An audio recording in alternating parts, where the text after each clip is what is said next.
Hello friends, welcome to Bliss cinemas. இன்னைக்கு நம்ம தமிழ் டப்பிங்ல ரிலீஸ் ஆயிருக்க அப்போகலிப்ஸ் ஆஃப் ஐஸ் படம் எப்படி இருக்குன்னு பார்க்க போறோம். வாங்க வீடியோக்குள்ள போகலாம். இந்த படம் பார்த்தீங்கன்னா சைஃபை ஆக்ஷன் அட்வென்ச்சர் படமா எடுத்திருக்காங்க. இப்போ இந்த படத்தோட கதையை பத்தி பார்க்கலாம். உலகம் பூராவே பார்த்தீங்கன்னா ஃப்ரீஸ் ஆக ஆரம்பிக்குது, ஐஸ் ஃபுல்லாவே பரவ ஆரம்பிக்குது, உலகம் ஃபுல்லாவே குளிர்ல உரையிற நிலைமையில இருக்கு. இந்த மாதிரி சிச்சுவேஷன்ல மக்களை காப்பாற்றணும், அது மட்டும் இல்லாம நம்மளும் நம்மளை தானே காப்பாத்திக்கணும் அப்படின்னா அதுக்கு ஒரு இடத்த கண்டுபிடிக்கிறாங்க. அங்க மட்டும் தான் டெம்பரேச்சர் ஓரளவு நீட்டா இருக்கு. அங்க இவங்க போக என்ன பண்றாங்க, அதுவும் குறிப்பா 24 மணி நேரத்துக்குள்ள போய் ஆகணும் அப்படின்ட்டு இருக்கு. இவங்க போய் சேர்ந்தாங்களா இல்லையா, கடைசியில உலகம் என்னதான் ஆச்சு அப்படின்றது தான் இந்த படத்தோட மொத்த கதையே. இப்ப இந்த படத்தோட பாசிட்டிவிட்டி பத்தி பார்க்கலாம். இந்த தமிழ் டப்பிங் பண்ணி ரிலீஸ் பண்ணிக்கிட்டே இருக்காங்க. இருந்தாலும் பாத்தீங்கன்னா எந்த படமுமே ஆவரேஜா கூட இல்ல, எல்லாமே பிலோ ஆவரேஜான படமா பண்ணிக்கிட்டு இருக்காங்க. அது ஏன் இப்படி பண்றாங்கன்னு தெரியல. எவ்வளவோ நல்ல படங்கள் இருக்கும்போது அதுல இந்த படமும் அடங்கும். படத்துல பாத்தீங்கன்னா டெக்னிக்கலி ஓரளவு ஓகேவா இருக்குன்னு சொல்லலாம். சினிமோட்டோகிராஃபி பரவாயில்ல பண்ணி கொடுத்துருக்காங்க. சவுண்ட் எஃபெக்ட்ஸ் பிஜிஎம் நல்லாவே இருந்தது. விஎஃப்எக்ஸும் ஒரு சில இடங்கள் நல்லாவே இருந்தது. அந்த பனி உலகம் ஃபுல்லா மறைக்குது அப்படின்ற மாதிரி போர்ஷன்ஸ்லாம் ஓரளவு நீட்டா காமிச்சிருந்தாங்க. மற்றபடி இந்த படத்துல பாசிட்டிவ் சொல்லிக்கிறாரு எந்த விஷயமே கிடையாது. பெர்ஃபார்மன்ஸஸ் எல்லாருமே ஓகேவா பண்ணியிருக்காங்க.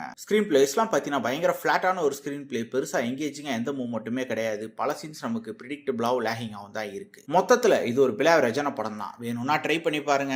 இந்த படத்துக்கு IMDbல 2 மார்க் கொடுத்துருக்காங்க. நம்ம கிட்ட இந்த படத்துக்கு கொடுக்குற அளவு ரேட்டிங்லாம் இல்லை. வேணும்னா ட்ரை பண்ணி பாருங்க. இன்னொரு வீடியோல சந்திக்கலாம். தேங்க்யூ.